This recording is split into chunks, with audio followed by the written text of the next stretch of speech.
Good evening, and welcome to a very special Christmas edition of True Crime. Somebody's in the spirit there of True Crime with the Bad Girl, the Playa, and Dangerous Dave. I am Benny Scala, aka the Playa. The Playa is here with a little bit of Christmas cheer. I think Dangerous Dave has the same. But with me, as always, is my partner in True Crime. She is a New England Professional Wrestling Hall of Famer. She is Archie's stellar mom. And now she also has the Guinness World Record for the most consecutive years on Santa's naughty list. She is our very bad co-host. She is the one and only Boston bad girl, Brittany Brown. Brittany, Merry Christmas. How are you? Merry Christmas, everyone. I am doing okay. How are you doing? Lovely, lovely. Good. This year went way too fast. Time's got to slow down a little bit, you know? Definitely. And also, it's a pleasure to welcome back this next guy. There's a rumor floating around that Billy Bob Thornton himself had this guy personally flown to Hollywood so he could be a consultant on the set of Bad Santa. I'm here to tell you that that's not a rumor. That is a fact. So you heard it here first. Dangerous Dave Starr, Merry Christmas and welcome back. I want to say thank you for having me on the podcast. Thank you for bringing me on this year. I want to say God bless to everybody out there, all our fans that supported us all through the year and stays with us. And Merry Christmas and a Happy New Year. And I always want to say, as I always do, I swear to tell the truth, the whole truth, and nothing but the truth. So help me. I just watched that a couple of weeks ago. What a great movie. Very underrated. That's if anybody out there hasn't seen Oh God, please watch it. It's really epic. So, before we get to our epic case, and it is an epic case, we need to do the commercial thing. So, Bad Girl, would you do the honors this week? Absolutely. Let me get the reading glasses out. Okay. My glasses. Folks, if you've been injured in a car accident, make sure you speak to our good friend Adam Bierbrower at the Bierbrower Law Firm. Adam and his crew do things the right way and get great results. Not only is Adam a great attorney, but the dude also has framed posters of Ernie the Cat Lad and the unpredictable Johnny Rods in his law office. And he's adding an autograph photo of Brittany Brown. Oh, I didn't know that. I mean, more breaking news. Hot damn. Thanks for letting me know. Yeah, how cool is that? Very cool. So if you see Adam climbing the ladder at the community pool to nail that elusive triple Lindy, you will probably notice superstar Billy Graham tattooed on his back and Bret Hart tattooed on his chest. Adam is not only the man of the hour, the man with the legal power, too sweet to be sour, he is also the excellence of elocution. Adam is not only a great guy, but he is an avid WWF/WWF historian. Who else can get you a great settlement while simultaneously breaking down a Don Morocco Mario Mancini squash match? Check out Adam at browerlaw.com and follow him on Facebook. I do. And don't forget to tell him the Bad Girl, the Playa, Dangerous Dave, and Dan the Man sent ya. Yes, ma'am. Very nice. Thank you very much. So, folks, and I got to line us back up here. There we go. Before we've covered many great cases in 2024. I mean, so many we've done. Gosh, we did Gypsy Rose Blanchard. We did Jean Benet. We've done some wrestlers. We've done Chris Adams, Gino Hernandez. We did Benoit. We've done the Boston Strangler, the Karen Reed case, which was epic. The Delphi murders. The list goes on and on. But I really think this one might be the best of all. So many years ago, in the middle of the night, the Grinch, accompanied by his very unwilling accomplice Max, descended into Whoville on Christmas Eve night and robbed each and every Who of all their Christmas gifts, food, and decoration. He took it all. Now, there was a happy ending to this, unlike many I've paid for over the last few years. We won't get into that. But one question for my esteemed partners. Brittany, you go first, Dave, then you, and then finally me last. Can you tell the folks out there about Christmas growing up in your home? And do you remember your favorite Christmas as a child? Oh, every Christmas as a child was awesome. My grandfather had a huge house, and the biggest tree I've ever seen in my life, it probably was at least 20 feet tall. You had to get a really high ladder to get up and decorate it. And we just had the most awesome Christmases, not only at our house, but at my grandfather's house as well. And my uncle Don, who owned the bowling alley in Situate, Mass, he used to dress up as Santa and deliver gifts. And I'll tell you, never a bad Christmas in my house. And we were the only grandchildren on one side. On my mother's side, my sister and I were the only grandchildren. And then on my father's side, we were the only grandchildren that lived in the area. They lived in Ohio. So we were very spoiled. So I can't complain. Now, was your family more of a Christmas Eve or a Christmas celebration? Both, actually, because Okay. we did Eve at our house and then day at Grandpa and Nana's house. Oh, you double dip. That's you Double dip for You sure. did a double shot. That's pretty cool. Oh yeah. Now were most Christmases up there white? Yes. Definitely. Same with me. How about you, Dave? Well, I'm going to tell you, I had great Christmases growing up. We didn't have a lot. I had my mother, we had my stepfather. My father left and never came back when I was born. God bless my stepfather. We didn't have a lot, but we had, I don't know if this sounds stupid, we didn't have a lot, but we had great Christmases. My mother had one of those trees that you put, they were all silver. You put together, it was all silver with the thing in the front with different colors that went around that was red, green. Oh yeah. Blue.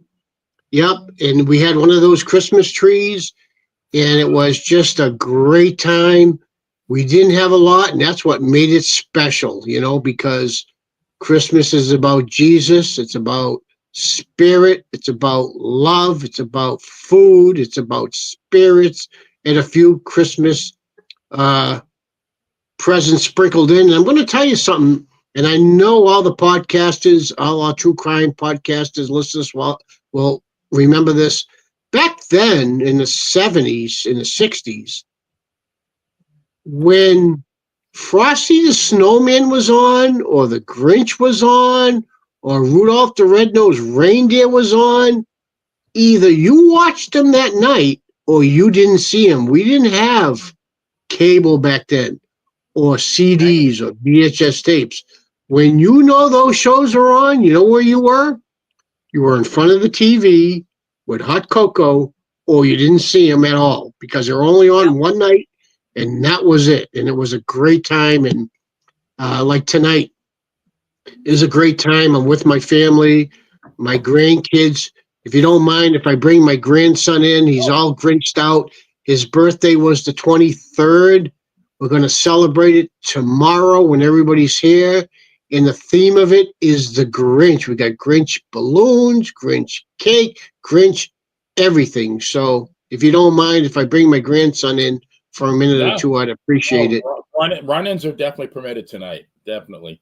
So, thank you. Any particular Christmas you remember more than any other one?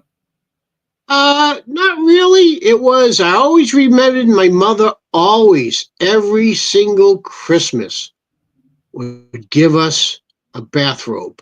And in our stocking, she would always put an orange, an apple, and a banana, and a couple little presents in it. Aww. And you know what? That was so great. That was so great. We didn't expect anything as children. It was a different time. It was a different era. And you know what? Whatever we got, we appreciated. And like I said, the best time was when Frosty the Snowman was on, or the Grinch Who Stole Christmas was on, which I love. He even stole the roast. He even stole the roast beast when those shows were on. We're going to get into that. And they were on back to back to back, weren't they? I remember them being all along. And I think it was actually CBS. Yes. That when, come on in. Hold on. Here comes my grandson. Come on in. Jameson. His name is Jameson. He's got his Grinch stuff on. Sit right here. Be on the podcast. I don't know how he's going to react, but here he is. Here's Jameson. Hi, Jameson. Merry Christmas. Hi. Merry Christmas. And my son-in-law. Hi, Jameson. And my son-in-law, Ronnie. Yeah. We're having a special podcast tonight. And your birthday, we're going to celebrate tomorrow. Happy birthday and Merry Christmas. Yep. Yeah. I don't know how long he's going to last, but probably not long. But we just wanted to bring him on to say hi. Say hi. Yeah. Oh, look. As a matter of fact, look what he has in his hand. Oh, my goodness. A Grinch for the tree. Talk about that as far as perfect timing. Here you go, Jameson. All right. Well, we just wanted to stop by. Yep. He's got he has a lot of birthday toys he wants to play with, so. Yep. Say bye, Jameson. Thank you for having me on the podcast. Nice to meet you guys. Merry Christmas. Nice to meet you. Merry Christmas. Bye, Jameson John. Brittany, did you have one in particular that sticks out in your mind? I don't think so, because they were all just so awesome. And just like, Thanksgiving was awesome. Easter was awesome. My grandfather had eggs all over his property. And, they were it was quite a different kind of Easter. We had plastic eggs filled with money. We had real colored eggs. We had candy eggs. And I mean, we made out like bandits. So every holiday was just so awesome. My grandparents and my parents did a really good job. They really did. Very good memories. Nice. All right. Well, I'm last but not least. So we were more of a. Hold on. What about yours, Benny? What about yours growing up?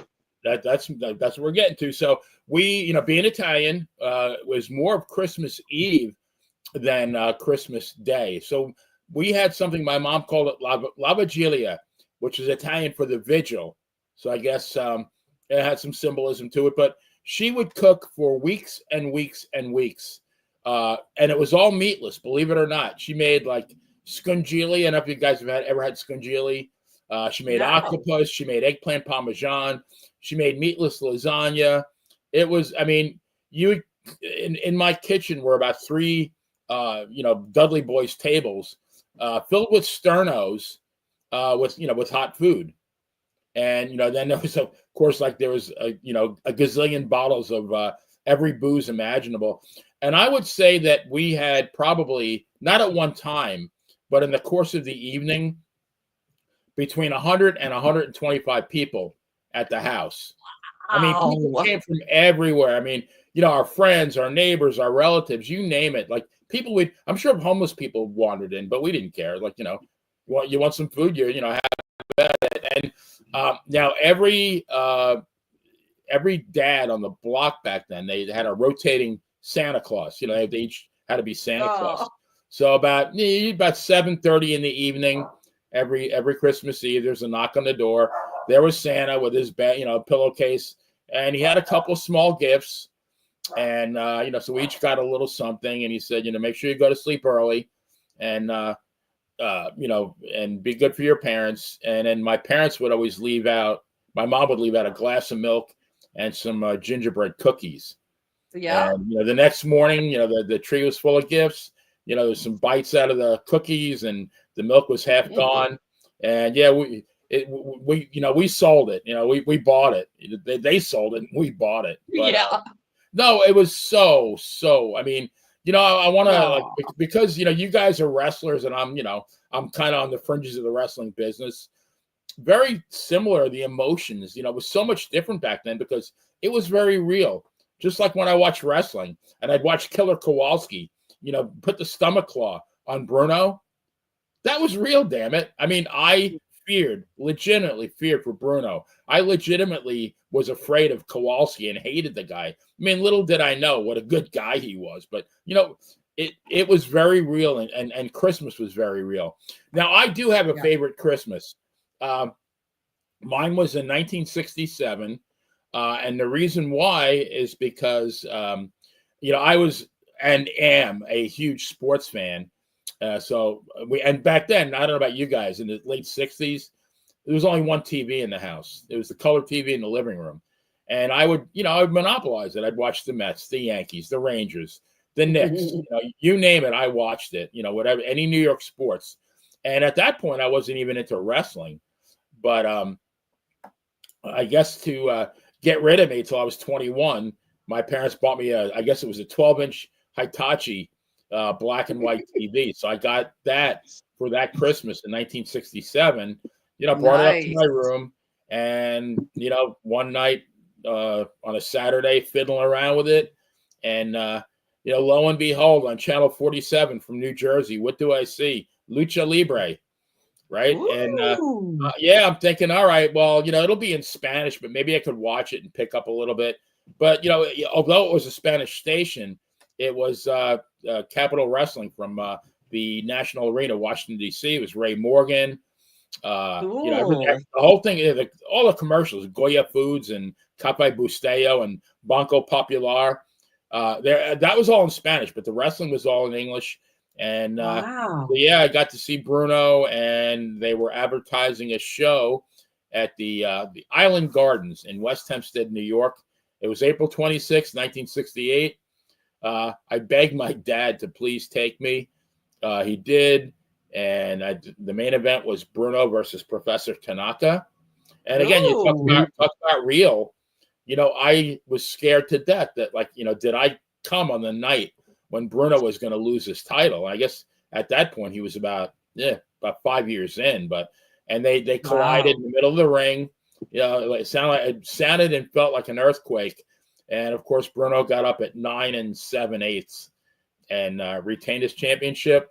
The next month I went to the mall with a good friend for his birthday. Had some pocket money, going to the mall. First thing we see is a bookstore. First thing I see are wrestling magazines. And after that, it's been a blur for the last, 56 years. I was completely hooked. And I have been in love with wrestling ever since. So that was easily my favorite Christmas growing up. Nice. Yeah. It was. I missed those days. My mom moved down to Florida in '91. She passed away in 2001. But for about 9 or 10 years, she started doing that down here in Florida. She would do La Vigilia, do the same thing, cook. Now not really a lot of relatives down here at the time, so instead of 100 to 125, maybe 10 to 20 people on the block, but it was just no matter what, you really felt special. So I miss those days. Nice. I really do. So let's talk a little bit about the Grinch here, and let me go back here, and I wanted to talk about poor Max, right? Max. Didn't you guys feel bad for Max? Yes. Yep. I mean, poor Max. Yeah, look, I mean, it was borderline animal abuse as far as I'm concerned. No. I mean, he was so loyal. He was loyal to a fault.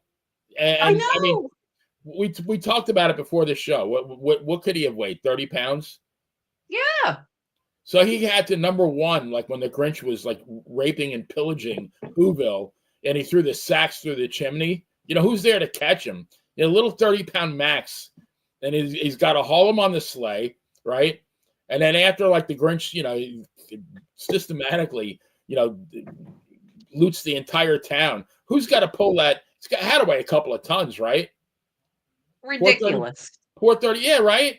I was going to say, Didn't the Grinch ever hear Two Men in a Truck? I mean, people ready, I know. right? Like somebody who actually, had some muscle to do the job. I know. Poor Max, Mac. Max needed Karen Reed's defense team. That's what he needed. I was going to say Max needs a chiropractor.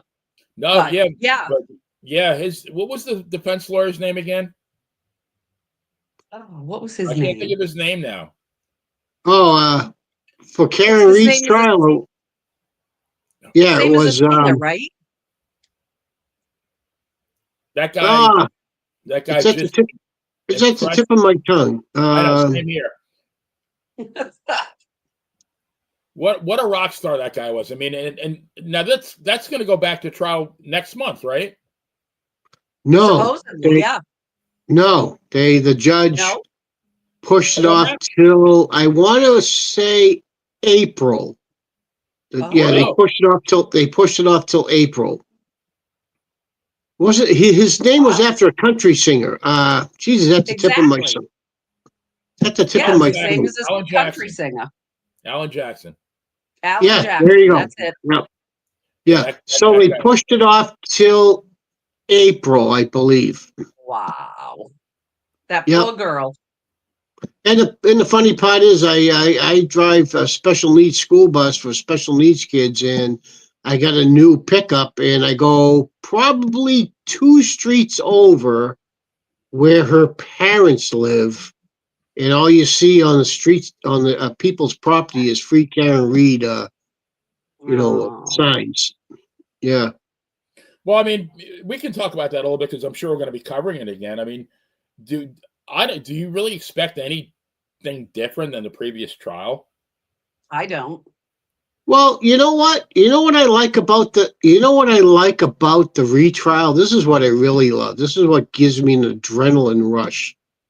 Is we got a new prosecutor, and his balls are like filled with whatever it's filled with, and he is gung ho, and I love that because I don't think there's going to be a different outcome, but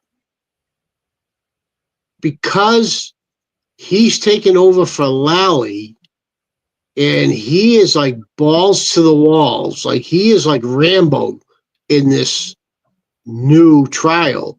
This is going to be great. This is going to be. So then Jackson has a little bit more of a formidable opponent than the other guy because the other guy, I wasn't very impressed with him.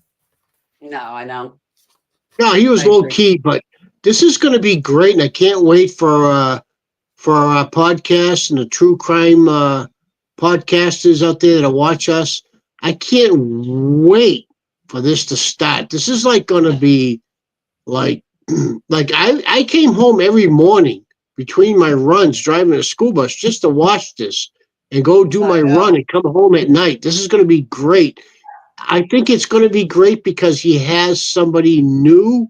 I don't think the outcome is going to be any different. But hey, we got a new prosecutor. It's going to be new, and it's going to be great for our podcast fans out there. I can't wait. I gotta it's going to be a media circus. And real quick, I want to give some shout outs here. We got Danny Savage, Draft Guru. We got RJ. We got J.A. Will, who said the Grinch is very talented, better seamstress than Olivia Walker, who I'm not sure who that is. We got my bestie, Katie, and her mom, Sharon. We got Jason. Yeah, got them all. The usual suspects. Thank you guys, as always. Yeah, I am very much. I got to say that over the last 15 or 20 years, the trial that I was the most emotionally invested in before Karen Reed was Jodi Arias. But I have to say that the Karen Reed one, I think that has it beat. Yeah, I agree. Jodi Arias. Yeah, we got to do that. That's a good one. Yeah. I mean, that one, you talk about somebody who's both beautiful. She's as evil as she was beautiful. If not more. Yeah. No, wasn't she banging her lawyer? I thought she was banging her lawyer. Well, I believe that that was Casey Anthony, wasn't it? with, Is that who I'm thinking of? with Baez. Yes, I'm sorry. I'm sorry No, but to everyone out there. Yes, you're right. The You're right. prosecutor in the Jodi Arias trial, Juan Martinez, he got in Yes. some trouble after the trial, and I'm not sure what it was all about, but I think he might have gotten disbarred. If anybody in the chat room knows that, or, knows what went on, please share it. And Wow. Hey, I'm a man. I'm a man of morals and values, but if my client wanted to sleep with me, I don't know. I'd have to draw straws on that one. Yeah. Well, leave it to Phil. Phil knows everything. Phil's like MacGyver. Olivia Walker made Mr. Wrestling 2's robes, Ric Flair's robes, and some of them and others. That Wow. wasn't that his wife? Hold on, we have a new visitor. We have a new visitor here. Come on in here. I was summoned. Who do we have? My daughter Tori. Hi there. Merry Christmas. Christmas. Merry Christmas. Is she a baby face or a heel, Dave? Oh, she's a heel She's a not all even the way. I'm a bad banana. With a we like that. Thank you. tell like him you're a Yes, bad good banana. idea. What? No, she's shy. Tell him you're a bad banana with what? Stinky black peel. Tell him. I'm a bad banana with a stinky black peel. Is that There it? you go. That's the Grinch. Stinky black peel. That's the Grinch. I heard the word shy. That has to be left at the door here, though. We don't know that word does not Yeah. exist on this. She's a greasy black what? A banana with a greasy black Greasy peel. black She's peel, a greasy black banana with a greasy black peel, like the Grinch said on the Bad cartoon. banana. Bad Yeah. banana. Bad banana. I love it. Maybe your daughter has some comments on this. And Brittany and I were talking about this, Dave, before you arrived backstage. But like the Who's were very bizarre, right? So here they are, right? This one with the lady with the red hair almost looks human, right? They're so cute. Yeah. Right, but the one on the bottom looks like something from Petco. That looks like a peanut. Brittany, didn't you say that Woodstock, right? Well, that's what it looks like to me. Like it could be a member of Woodstock's So why? family. Yeah, why? Like she's normal. This guy's got two hairs. He's got the skullet. The Newport Richie skullet. They take the two hairs they have and they put it in a ponytail. Let's see. And now, but the odd thing is now you got Cindy Lou Who, and I didn't get she had those antenna from Radio Shack on top of her head. Yeah. But otherwise, she was pretty normal, right? Like, why is she like that? And then you got this, this bird over here. I'm personally, I'm not into the original Grinch. I'm into the 2001 version with Jim Carrey. These ones are a little creepy looking. They are, right? They are. I've never seen the newer one. I've only seen the older one, but that always got me. Is like, why is she normal?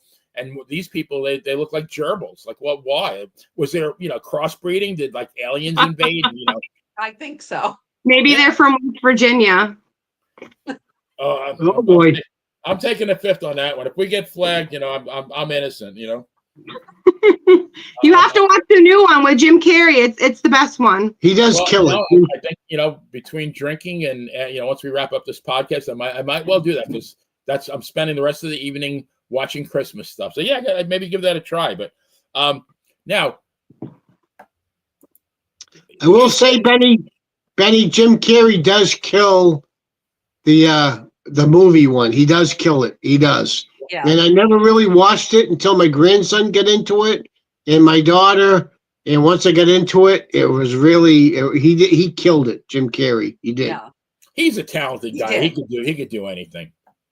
Yeah, and the dog was Yep. really awesome, and so wasn't Cindy Lou Who, that girl that played that. She did an She's a- excellent job. She's She in a really rock did. band now. She's the lead singer of a rock band.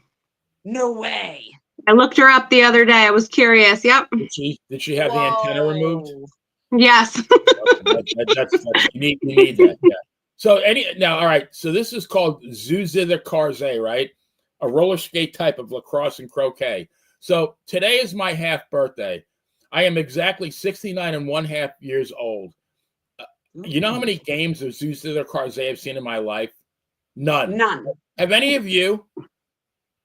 I mean, it looks like a. It looks.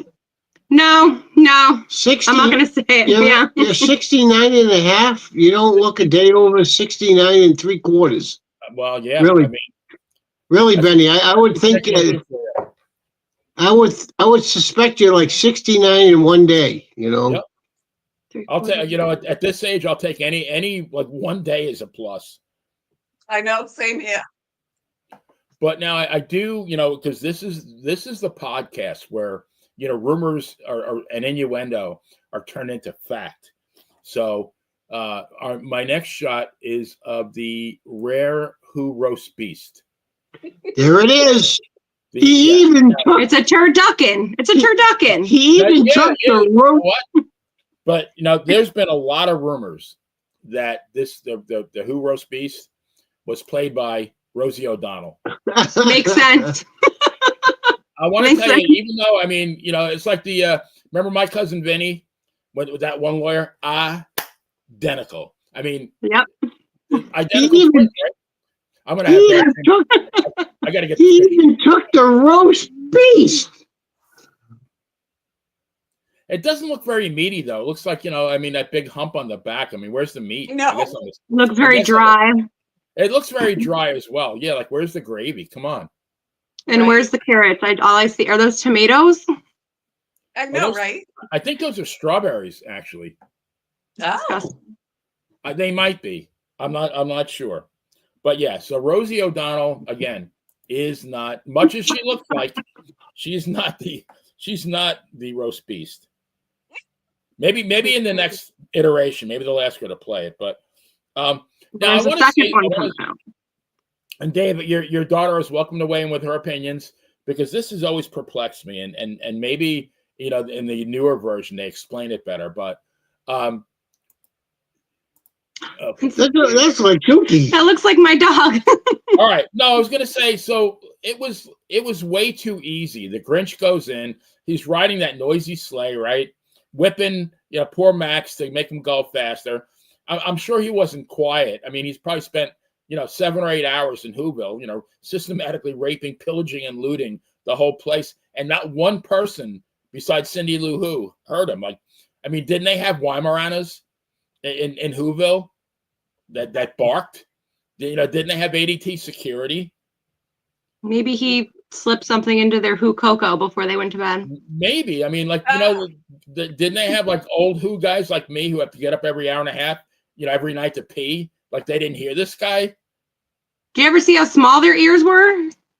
Did they even have ears? Hang on. Probably not. The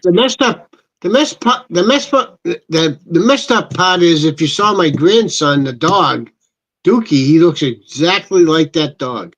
I wish you could bring Is him the in. dog's name Dookie? That's His name is Ducas Daisy Esposito. That's his full name. He looks just like that dog you had on there. Big floppy ears. Yeah, they don't have ears. Those are great dogs. No, I have a Doberman. He just looks like that. There's no ears. There it is right there. That's problem again. That's why they didn't hear him. Yeah. There you go. He could have wore like ski boots, and they still wouldn't have hurt him. I know. We figured that out. All right. Duke would be chopped. Like, he really got away with it, and not one interruption, except for getting. Well, he did get Cindy Lou Who a glass of water, right? He did. Oh, R.J. Hudson, Rosie O'Donnell. This ain't Halloween. Yeah, she is pretty scary. I might have to drink a little bit extra so I get that picture out of my head before I go to sleep tonight. I know, right? Yeah, she is a holiday fright, as Phil would say. Yeah. Oh, what is Jabba doing there wearing glasses and a wig? Oh, that's Rosie. Poor Rosie. Rosie gets no love. You know what? Rosie doesn't deserve any love. No. Anyway, No. Like I said, unlike the many happy endings that I've paid for, this was a true happy ending here. The Grinch does turn babyface, and there wasn't really a lot of storyline build like a good wrestling plot, but it may be one of the best babyface turns of all time. So I want to ask you guys, as wrestling fans, I want to ask you two things, both as a wrestler and a wrestling fan. Did you guys? I mean, I'm assuming you both worked heel, but you also worked baby.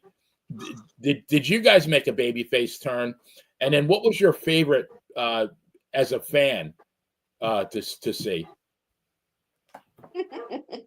Well, I was only a babyface once.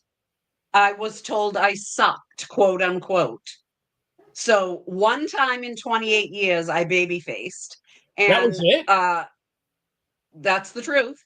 And Wow. I healed all the rest, and I was much better at it because that is more myself, more of me being myself.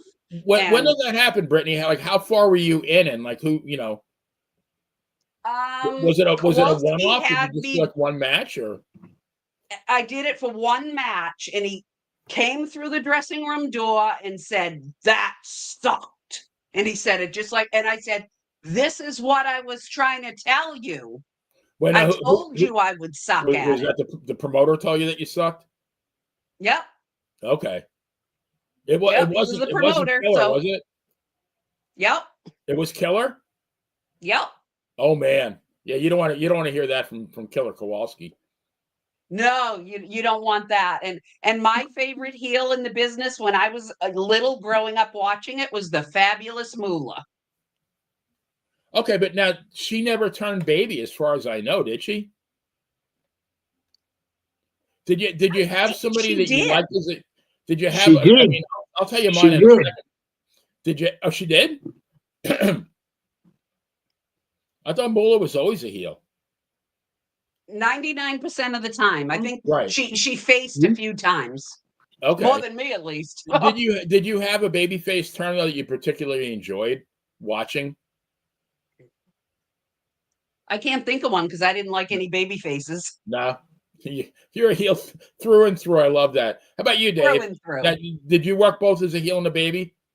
I did. So when I graduated from Killer Kowalski's Institute of Professional Wrestling, he made me a baby face. In the first year, I lost every match. I didn't know what I was doing.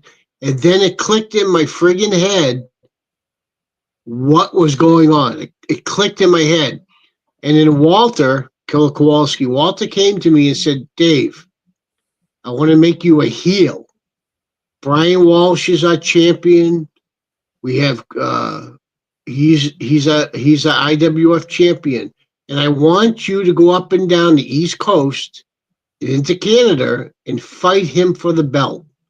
Oh. I said, "Great," and I became a heel, and I friggin' loved it. I loved it, and I juiced, and Brian juiced, and we had great matches. And Brittany knows the steel cage matches we had at the Brockton Fair and different various places. And I just loved being a heel. I loved it. You got some good heat. Oh, but the point is, what I'm trying to make is, the first year I lost every matches because I didn't know what the hell I was doing. And Right. Then it clicked in my head. It clicked. This is what's going on. And Walter came to me and said, "Dave, I want to make you a heel. You're going to fight Brian Walsh up for his belt." And it just clicked in my head. And we went up and down the East Coast. We went into Canada, and I fought him for his belt. And I won the belt one time. Nice. And he juiced and I juiced, and we had steel cage matches, and I just loved being a heel. That's what I was born to do. And I had great matches with Cowboy Chris Duffy, and other members of the IWF, and Larry Sabisco and Johnny Valiant. And I just loved being a heel. I did. Now, did you stay a heel for the good part of your career? I did. I was a heel to the end. Yes, Wow. I was. All right. was So a heel. Brittany was pretty much a career heel with that one little mini baby face turn, and then you were a baby as a rookie, but then they killer turn you heel, and you stayed that way the rest of your career. Yep, I remember him coming to me up at his school in Malden, and I used to go up there periodically. And the first year, I lost every single match because I didn't know what the hell I was doing. Right. And I gained experience, and I finally clicked in my head what the business was all about. And he came to me one day and said, "Dave, I want you to turn heel. And I want you to fight Brian." At that time, he said, "I want you to fight Brian Walsh for his IWF Junior Heavyweight Championship." And I was on shows with Abdullah the Butcher, Bruiser Brody, Wow. Damn. Ted Arcidi. I've been around the block and back. Yes, I don't brag about it, but yes, I have. I've been around the block and back. Not for anything, Dave, but I mean, in the wrestling business, the term legend it's thrown around way too easily, but Killer Kowalski is a bona fide legend and arguably on the Mount Rushmore of heels. So when you have somebody with those kind of credentials telling you that you need to turn heel, I bet you listen to every single thing he said and then some. Oh, absolutely. I trained with him down in downtown Boston at the YMCA. I traveled with Walter. I traveled with Walter everywhere. We all did. He had a Suburban. Walter had a Suburban, and he could fit 1, 2, 3, 4, probably six of the boys in it, and plus him. And we'd travel wherever we went, up into Canada, up into Holyoke. Walter was a great, great man. He never charged us for gas or wherever we went for food. We never paid. It was always Kowloon. We went to the Kowloon all the time. Walter was a great, great, and Brittany will tell you, he was an awesome guy. He looked out for his students. And when he came to me and told me I was going to go heel, I listened to him, and it was the best thing I ever did for my career. I loved being a heel. I loved it. Sometimes people would climb in the ring after me, old ladies, and Walter would be the referee, and Walter would be laughing his ass off. He would be laughing his ass off. And, I never made I never made $1 million a year. I never made $2 million a year. But you know what? I would never trade anything for what I went through. My first match was at one time Walter said, "Dave, you're going to be at the IBW Hall in Waltham. It's going to be a TV taping." He told me where it was, and I walked in, and the first person I saw was Chief Jay Strongbow. I'm like, I can't believe this. I can't believe I'm in the same dressing room as Chief Jay Strongbow. And it was a great time, great time. I mean, just hearing you talk about it and hearing the passion in your voice, I can tell you would not trade one moment of that for anything.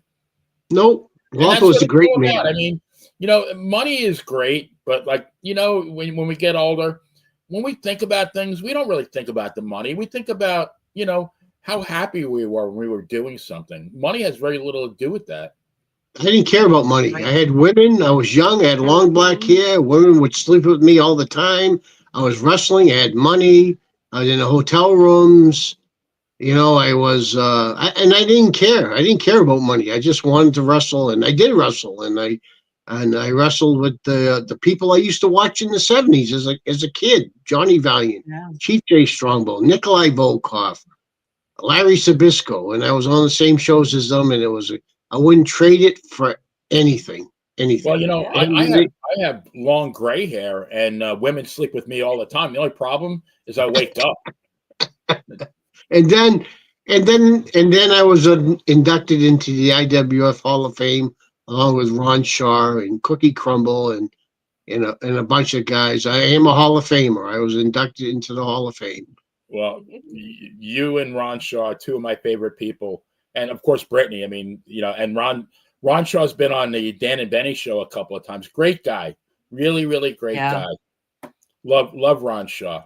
So Ron, he's the best. We love you. And Phil made a good point. Phil DeCesare said that when the Grinch turned baby, he started moving some merch, and I guess a couple of folks wanted to know if Dave, either you or Brittany, was on the show Bedlam from Boston.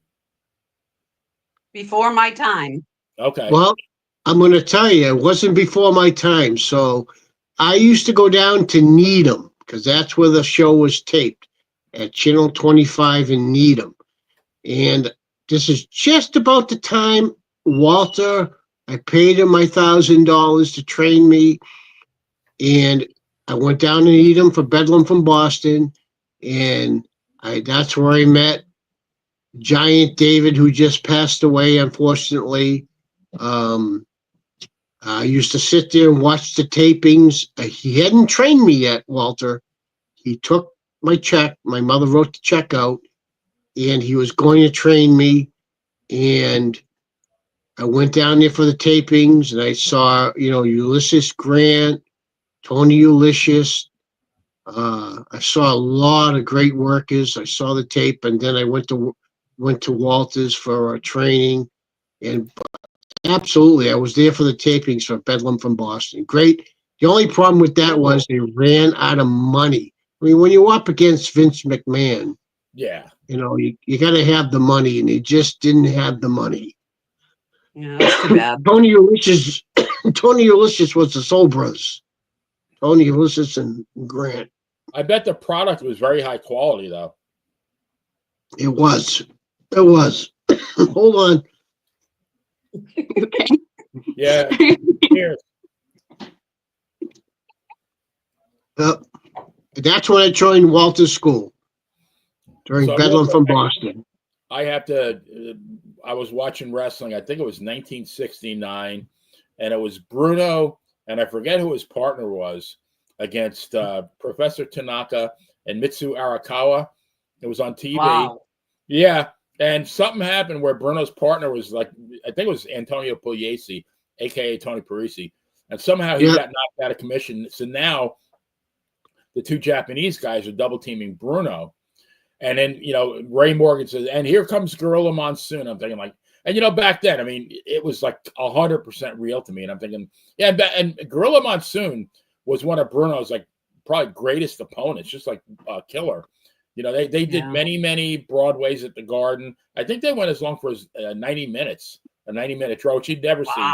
Yeah, nowadays. But I'm thinking, okay, Bruno's done. He's done for. He's finished, right?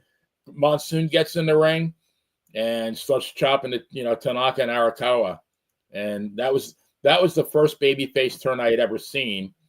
And now this guy with long hair from Manchuria, all of a sudden is from New Jersey with short hair and speaks perfect English. So I did wonder for a while how that happened. Took a crash course in English.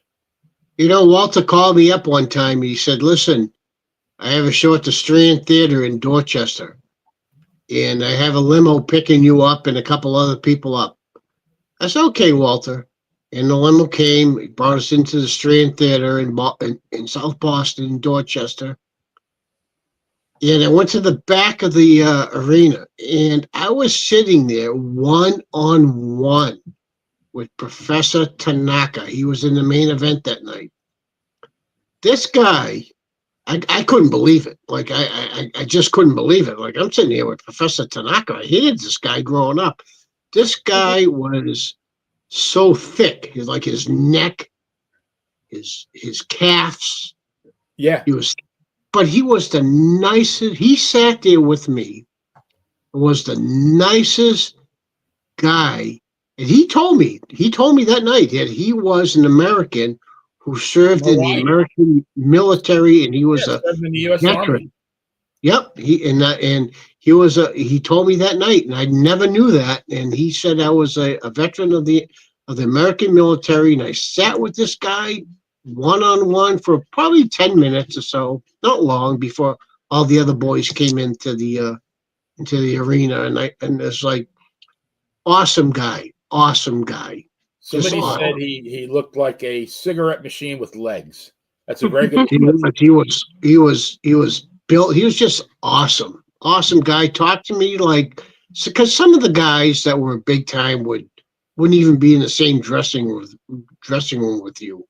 he was just awesome. Tanaka was just awesome. Yeah, And I couldn't believe it because I hated him in Mr. Fuji. Right. I Oh hated him. God, I despised him. I feared him because I thought like this guy's gonna Bruno become the champion. And then what am I gonna do? Yep.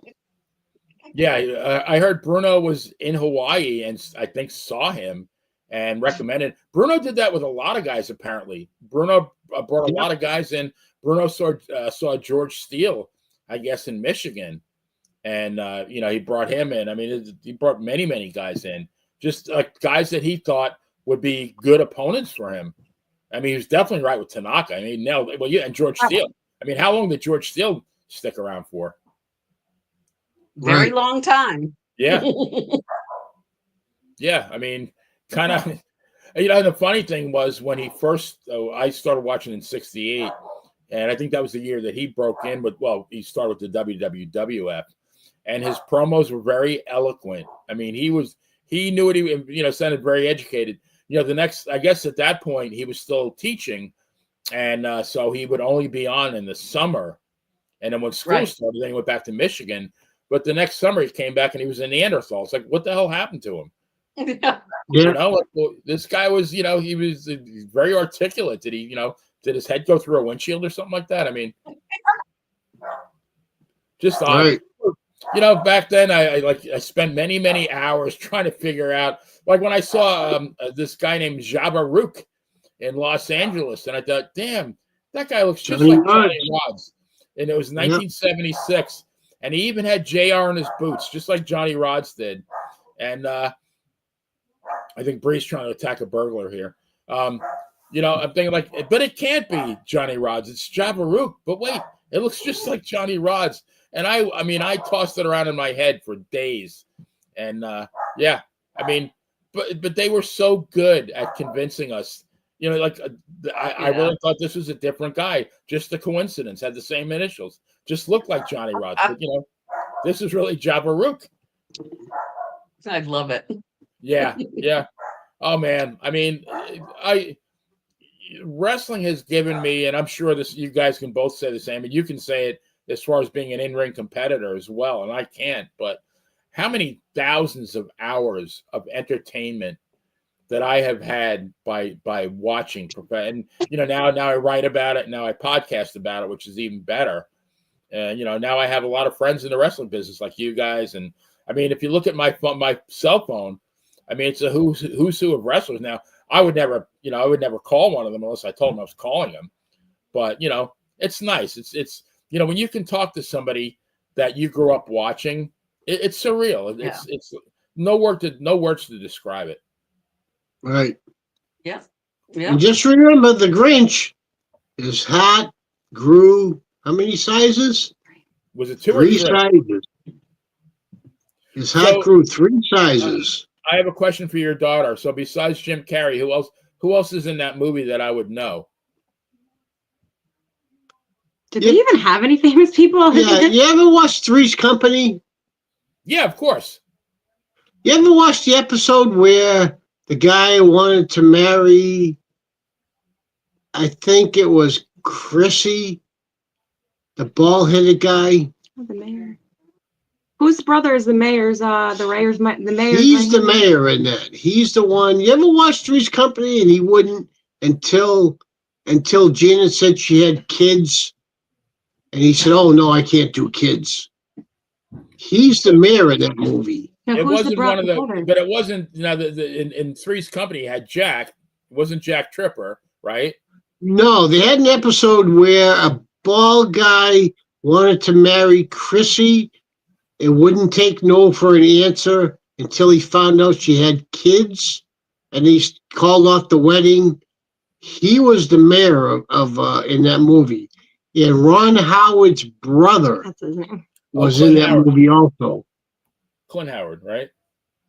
Yeah, I never thought about that. No, I don't think there's any other famous people in that movie. Okay. Yeah, I don't think so either. Jim is all we need. Jim Carrey is all we need. Jim Carrey Exactly. can carry. Jim Carrey can carry anything, really. Yeah, he carried the whole movie anyway. So him and the dog Yep. and Mac. Yep.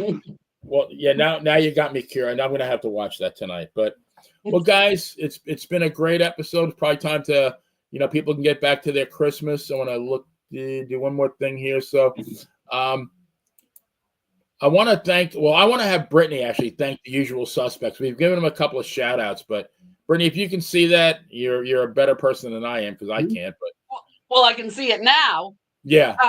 Yes. So thanks to the usual suspects: Jason Moaning, Maria Davis, R.J. Hudson, Phil DeCesare, Dan Sebastiano, Foxhole Willie, Loose Cannon, the Playmate Beth Harper, J.A. Will, and B40. Yeah.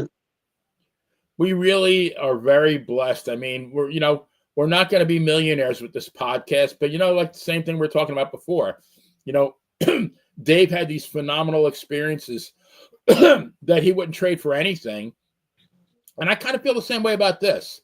This is a lot of fun, I mean, and who knows, well, maybe one day we will get discovered, but until then, we're going to keep plugging away and having fun and, hopefully entertaining the people out there, with our, our spot on true crime podcast. We got a lot of cases queued up, I think, for the next coming year. Of course, like the minute Karen Reed starts, our focus is going to shift right to that. We're going to follow that one to the end because, I can't wait for that one for sure. And now that Dave built it up a little bit as far as the storyline with a new prosecutor, all the better. More. Bruno went from I don't know. I'm trying to think like the Continental Nobleman Joe Turco, and that now he's probably going to have a Killer Kowalski or a George Steele as an opponent. So it should make it a lot more interesting. Definitely. And I just want to say thank you to Mike and the Farah. I want to thank you to all our podcast listeners out there that support us all through the year. Thank you so much.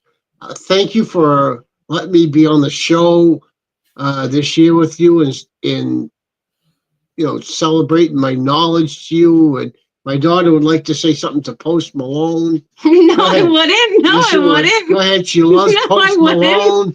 She's at every concert of Post Malone in the first row. Go ahead. What do you want to say? I just free Luigi Mangione, and that's all I had to say. Okay. That could be a different podcast. All right. Actually, that is a good subject for a future podcast. Definitely. Phil is saying that if we cover Dahlia Dippolito, which I have heard of that one, that Phil would make a comeback. So maybe we'll get on that one. But I love that story. Yeah, me too. I want to thank you guys and Phil, because Phil's been on many episodes. Yes, you Phil. guys have taken a lot of your time, and on your very busy schedule to do this with me, and you guys are so, it's like, I guess, working with Bret Hart, it's like a night off, right? I really enjoy this. Like it always seems like we're on the same page. We are a very well-oiled machine. I think we communicate very well together. We are, we bounce ideas off each other, and nobody's got any kind of ego whatsoever. We just want to do a good show for everybody. So I want to thank you guys from the bottom of my heart. And Dave did thank Monty and the Pharaoh. Now I do, because I am under contract, an exorbitant, lucrative contract with the Monty and the Pharaoh YouTube channel, that I do have to provide so many poems a year as part of my contract. So I composed this earlier today. So here I go. You might want to cover your ears if you're a bit sensitive, but 'twas the night before Christmas, and to all our good friends, we hope that your gift boxes contain no depends. Thank you so much for supporting our show. Will Santa bring the hooker? Or will Santa bring the Playa some hookers and blow? So, from the bad girl, the Playa, and Dangerous Dave, please follow our lead and go misbehave. Merry Christmas, everybody. Merry Christmas. God bless. Christmas. Happy New Year. Danny. Thank you, Dave. All righty. Bye-bye, guys. Bye, everyone out there.